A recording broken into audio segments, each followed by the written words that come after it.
नवीन मेरे साथ लगातार बने हैं। नवीन, अभी मौजूदा वक्त में कितनी सुरक्षा है अजय राय के पास? और उन्होंने कहा है कि न सिर्फ मुझको बल्कि पूरे परिवार को इस वक्त सुरक्षा की और ज्यादा आवश्यकता है। नवीन जी बिल्कुल, क्योंकि लगातार बीच में ये समय ऐसा आया था कि प्रशासन के द्वारा अजय राय की सुरक्षा हटा ली गई थी, लेकिन लगातार अजय राय के द्वारा गुहार लगाई गई और इस मुकदमे को पुलिस के सामने अजय राय ने पेश किया कि जिस तरह से वो गवाही दे रहे हैं तो कहीं ना कहीं उनकी जान को खतरा है। लिहाजा 2 कांस्टेबल सुरक्षा में अजय राय के लगा दिए गए, लेकिन जिस तरह का फैसला आया है और फैसले को देखते हुए अजय राय ने सीधे सीधे आरोप लगाया है कि अगर उनकी जान को खतरा है, अगर उनको कुछ होता है तो इसकी जिम्मेदार सरकार और प्रशासन होगी। तो लगातार उनके तरफ से सुरक्षा का हवाला दिया जा रहा था, क्योंकि मुख्तार अंसारी से जुड़ा मामला था और काफ़ी पुराना मामला था और मुख्तार अंसारी को लेकर लगातार अजय राय ने गवाही दी थी। लिहाजा सुरक्षा की दृष्टि से देखते हुए अजय राय को अभी जो सिक्योरिटी मिली है वो कम देखने को मिल रही है, लेकिन कहीं ना कहीं अजय राय अपनी पर्सनल सिक्योरिटी लेके भी चलते हैं। बता दें आपको कि अपनी पर्सनल सिक्योरिटी भी लेके अजय राय खुद चलते हैं, क्योंकि कहीं ना कहीं अजय राय को डर है कि किस तरह से मुख्तार अंसारी के मामले में गवाही दे रहे थे, कहीं ना कहीं उनको अपनी जान का खतरा था। लिहाजा वो पर्सनल सिक्योरिटी भी लेके चलते थे। लेकिन आज जो फैसला आया है उसके बाद कोर्ट के बाहर के दिखाता हूं कि किस तरह से प्रशासनिक चाक चौबंद देखने को मिल रहे हैं कोर्ट परिसर के बाहर। इसके साथ साथ वरिष्ठ पत्रकार हैं जो कई बार से पुराने पत्रकार हैं, 1991 से ये मामला था, आपने कवर भी किया होता। किस तरह का ये मामला था और अजय राय लगातार इस मामले में किस तरह से मजबूती से लड़ा है? ये डे लाइट मर्डर था और सनसनीखेज वारदात ऐसी रही है जिससे कि पूरा शहर जल गया था। पूरे पूर्वांचल में मुख्तार की हनक इस वारदात के बाद हो गई थी। इससे पहले मुख्तार अंसारी को गाजीपुर तक ही सीमित माना जाता था, लेकिन बनारस में शहर के बीचों बीच जिस तरीके से उन्होंने वारदात को अंजाम दिया था वो खौफ का पर्याय हो गया था। लंबे समय तक ये मामला चलता रहा। उसके बाद प्रदेश में जो सरकारें रहीं सपा बसपा की, उसमें ठंडे बस्ते में चला गया। एक तथ्य ये भी है कि जिस दिन बनारस कचहरी का ब्लास्ट हुआ था 23 नवंबर 2006 में, उस दिन इस मामले की सुनवाई चल रही थी और बहस चल रही थी। तो उस समय तुरंत तत्कालिक अफवाह यही फैली थी कि अजय राय के ऊपर हमला हुआ है, उनको मारने के लिए मुख्तार गिरोह ने यहाँ ब्लास्ट कराया है।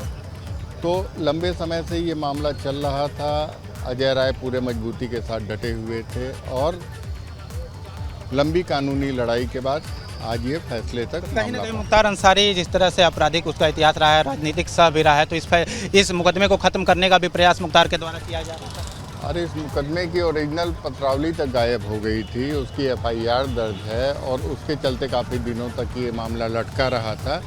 लेकिन कानूनी तमाम दांव पेच को विफल करते हुए अंततः ये मामला फैसले तक पहुँच ही गया। जी, तो आप देख सकते हैं किस तरह का मुख्तार अंसारी का वर्चस्व था, क्योंककि जिस तरह का वर्चस्व बताया जा रहा था उन दिनों मुख्तार अंसारी पूरे अपने वर्चस्व में कायम किया हुआ था। लिहाजा ताबड़तोड़ गोलियां चलाई गई थी अवधेश राय के ऊपर। उसके बाद अवधेश राय की मौत हो चुकी थी, जिसके बाद अजय राय ने इस पूरे मुकदमे को पूरे दमखम से साथ लड़ा। उसके बाद आज फैसले की घड़ी आई और काफ़ी लंबे इंतजार के बाद अजय राय और उनके परिवार को इस फैसले को लेकर न्याय मिला है। लगातार किस तरीके से वर्चस्व रहा मुख्तार अंसारी का और ये बढ़ता ही चला गया, राजनीतिक संरक्षण भी प्राप्त हुआ, जिसके बाद वो लगातार अपना जो खौफ का साया है वो और फैलाता गया। नवीन, लेकिन ये भी बताइए, ये भी खबर सामने आ रही थी कि जो मुख्तार अंसारी के वकील हैं उनकी तरफ से मुख्तार अंसारी के जान को भी खतरा बताया गया था बांदा जेल में। ये भी बात सामने आई क्या?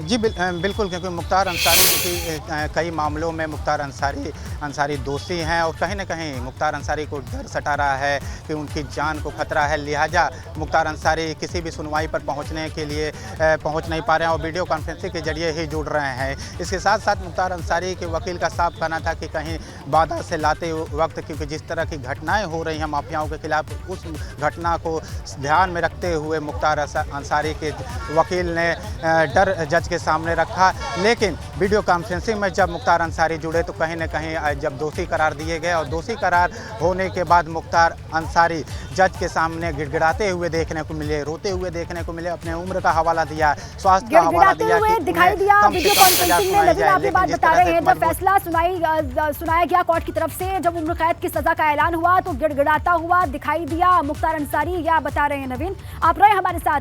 केशव प्रसाद मौर्य ने मुख्तार को सजा मिलने पर ट्वीट किया है, उन्होंने ट्वीट में क्या लिखा है आपको बता दें।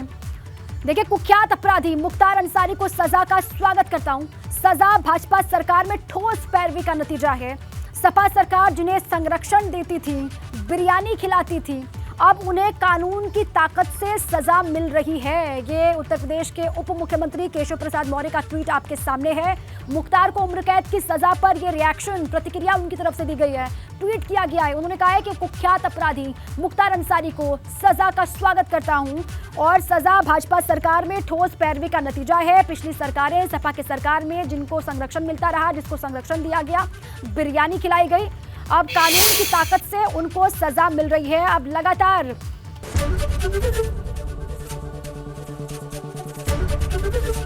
एबीपी गंगा, खबर आपकी, जुबान आपकी।